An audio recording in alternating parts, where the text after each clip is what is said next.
자, 12번째 썰 한번 가보도록 하겠습니다. 댓글 컨텐츠고 영상 제목, 쥐뿔도 없는 것들이 강원 살아서 서울 사는 게 노예입니다. 경기도나 인천 방잡아 될 건데 라는 영상에 달린 댓글입니다. 이 말은 무슨 말이냐면 그 서울에 산 토박이부터 얘기하는 게 아니에요. 바로 지방에서 서울로 상경하신 분들, 그러니까 일자리 구하기 위해서 지방에서 짐 싸두고 서울 올라와서 자취하는 분들, 그 분들 얘기하는 겁니다. 그럴 수 있죠, 여러분. 지방에 일자리가 없으면 서울로 올라올 수 있는데, 문제는 뭐냐 하면, 그 자취하는 분들이 사실상 정착을 못해요. 이게 문제야. 우리가 한번 생각해 보세요. 우리가 서울 올라가서 나중에는 우리가 서울에 보금자리 마련하고 정착을 해야 될 거 아니야. 근데 서울에서 그 조건을 만드는 게 상당히 어렵도 사실 불가능해요. 서울은 너무 집값 비싸가지고. 불가능합니다. 서울 같은 힘들더라도 제가 봤을 때 경기도 외곽이나 인천은 가능하거든요. 인천은 송도나 청남 말고는 집값이 그렇게 안 비싼 걸로 알고 있습니다. 착하거든요. 그래서 어떻게든 돈을 모아서 나중에 보금자리 마련해야 돼. 계속 월세로 살 수 없는 거잖아. 그렇지 않습니까? 근데 지금 장단컨대 그 지방에서 이제 서울로 올라가신 분들, 자취하는 분들 중에 아마 돈을 제대로 모으는 분들은 생각보다 많지 않을 겁니다. 상당수는 못 모아요. 특히 여자분들은 돈을 모으기 상당히 어려울 겁니다. 왜 그러냐 하면, 일단 서울은 아시겠지만 대한민국 집값이 가장 비싼 곳이고 월세도 가장 비싼 곳입니다. 그래서 원룸 같은 거 하더라도 평균 한 60은 잡아야 돼. 역세권으로 가면 70, 80까지 가고, 강남권으로 가면 100만 원 이상 가니까 비싸요, 여러분. 거기다 관리비 별도로기 때문에 관리비도 내야 되고, 공과금도 내야 되고, 폰요금 내야 되고, 식비 생활비 내고 나면 남는 게 별로 없어요. 보통 거의 한 140, 150 나가는 것 같은데, 많이 안 써도. 그런 말 하잖아요. 그 서울에 사는 분들 숨만 쉬어도 100만 원 나간다고. 그 말이 뻥이 아니에요. 숨만 쉬면 100만 원 나간다는 얘기는 월세, 관리비, 공과금, 이제 폰용 내면 딱 100만 원 나간다는 거예요. 이것만 해도 100만 원 나가요. 가만히 있어도. 돈을 많이 벌어야겠죠, 그러면. 맞잖아요, 여러분. 한 달 유지하는 돈이 많이 나가니까 돈을 많이 벌어야 돼. 근데 돈을 많이 벌 수 있을까, 이거죠. 돈을 많이 벌 수 있을까? 돈을 많이 벌려면 좋은 직장 들어가야겠죠. 전문직으로 들어간다면 당연히 서울이 낫죠.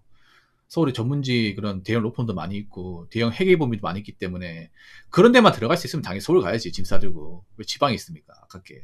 근데 그런 데 가는 사람이 얼마나 있겠습니까?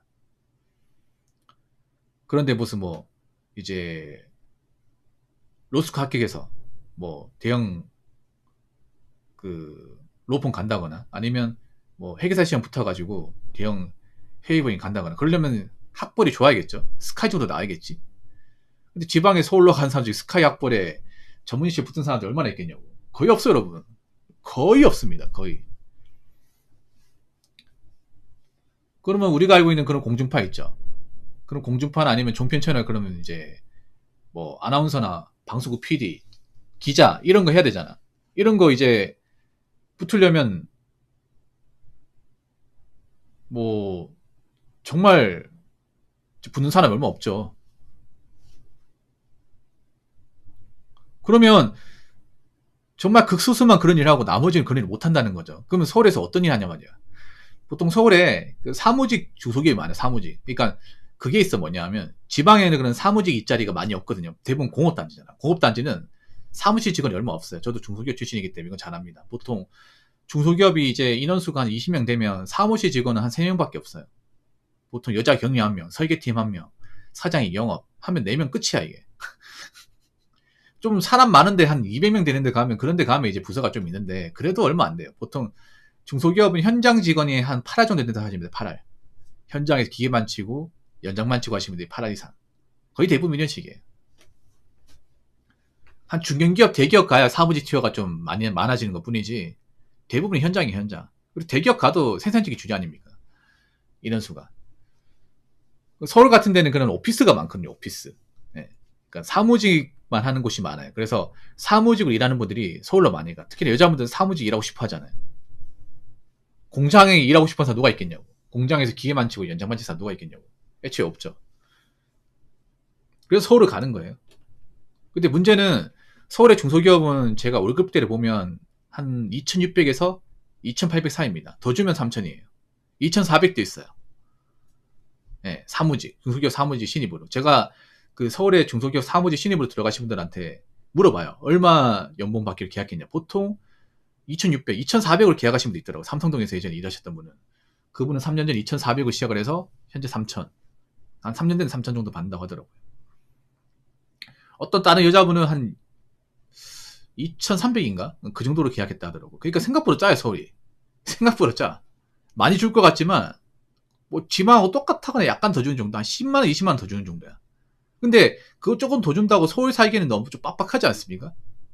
거기다 서울은 또 물가가 비싸. 뭐 주거용도 비싸지만 먹는 것도 비싸요, 먹는 것도. 그리고 1인 가구는 또 장을 안 보잖아. 장을 안 보지 않습니까? 그러면 뭐겠어요? 끼니 얘기를 뭘 하겠어? 배달 음식 하겠죠, 배달 음식. 배달 음식 이제 매일 먹으면 식비만 해도 꽤 많이 나올걸요, 아마? 그러면 돈을 못 모아, 이게. 정말 투자 판다거나 제가 봤을 때는 한 달에 세금 떼고 한 300 이상 버는 게 아니면 돈 모으기 쉽지 않을걸요? 근데 혼자 사는데 지방에서 올라온 사람이 300 이상 번다는 거 정말 쉽지 않습니다, 이게. 예. 그럼 투잡을 거의 뭐 기본적으로 해야 되고, 그리고 직급이 좀 높아야 돼. 세후 300이면 연봉 한 4천만원, 4천만원 조금 넘는 거니까, 한 4,200, 300 정도 되니까. 신입은 그걸고 못 받는다 보면 되고, 중소기업이 못해도 한 경력으로 한 5년 이상 채워야겠죠. 그리고 거기다 서울은 전세만 해도 엄청 비싸잖아. 그러니까 이걸 생각해야 돼. 서울에 그냥 당장 월세로 사는 게 중요한 게 아니라 한 10년 뒤, 20년 뒤 내가 서울에 살았을 때 과연 보금자리 많이 할 수 있을까? 이거 생각해야 돼요. 그리고 나이 먹어서는 정말 주거가 중요해. 집이 중요하다고, 집이. 계속 월세 살면서 월세 계약 끝나면 이사가고, 월세 계약 끝나면 이사가고. 이 생활은 또 지겨워, 나이 먹으면. 젊을 때야 이제 뭐 새로운 동네 가는 게 설레고 긴장되긴 하겠죠. 근데 나이 먹으면 그냥 정착하고 싶어. 저 같은 경우에는 나이 먹어서 막 새로운 동네 가가지고 막 이거 귀찮아, 이게. 이사 가는 거, 짐 싸는 거 너무 힘들어. 어릴 때 너무 많이 지긋지긋해. 저도 약간 이사 트라우마가 있거든요. 어릴 때 저희 집이 없었을 때 맨날 전세 계약 끝나면 이사하고 그걸 반복듯이 해가지고, 뭐 지금은 저희가 자가인데 지금 살고 있는 지 꽤 됐거든요. 이사 걱정이 없어요. 이게 얼마나 행복한 건데, 이사 걱정이 없는 게. 월세 계약 끝나면 또 집 옮게 되잖아. 짐 싸야 되고. 그래서 지금 서울에 살고 있는 분들도 잘 생각해 보세요. 내가 지금 잘 살고 있는 게 맞는 건지, 내가 돈을 제대로 모으고 있는 게 맞는 건지, 이것을 좀 진지하게 생각을 하셔야 됩니다. 자, 댓글 한번 읽어보도록 하겠습니다. 격하게 공감합니다. 저 같은 경우 빈손으로 서울로 올라와 지독하게 저축해서 고시원에서 출발, 옥탑방으로 이주했다가 주 5일째 근무 시작하며 거리보다는 좀 더 주거 환경을 위해 부천으로 내 집 마련을 위해 결국 인천까지 가게 되더라고요. 그 후 인서울을 위해 부정히도 노력했는데 월급쟁이로서는 불가능하더라고요. 부모님 도움 없이는 서울에 내 집 마련은 불가능합니다. 라고 적어졌습니다. 그렇죠, 이게. 아니, 서울 부모님도 못 도와줘, 서울집은. 못 도와준다니까? 그 서울에 이제 자식들한테 서울에 집 이렇게 마련하게 도와주려면 부모님 집 팔아야 될걸요, 아마? 팔아야 돼, 이게. 정말 돈이 많은 사람도 아니면 못 도와주지, 이게. 그래서 그런 경우 많이 있어요. 서울에서 나고 자랐는데 서울 집값이 워낙 비싸다 보니까 이제 결혼을 했어. 결혼했는데 이제 집을 어디서 구했냐면 이제 저기 고향이나 경기도 고향이나 아니면 이제 그 안양도 비싸잖아. 안양 됐고 이제 인천 쪽이나 이제 부천, 이런 쪽 빠져나와. 아니면 경기도 광주 이런 식으로 좀 멀리 그렇게 집을 받아. 서울 토박인데 서울 토박이도 서울 집값 비싸다 보니까 돈을 모았음에도 부모님한테 도와줘도 역부족이다 보니까 좀 멀리 떨어진 데로 사는 경우가 정말 많아요, 이게. 그럼 지방은 더하죠, 여러분. 지방은 더하지 않겠어요, 지방에서 올라온 사람은. 지방에서는 오히려 도움 못 받을걸요, 결혼할 때.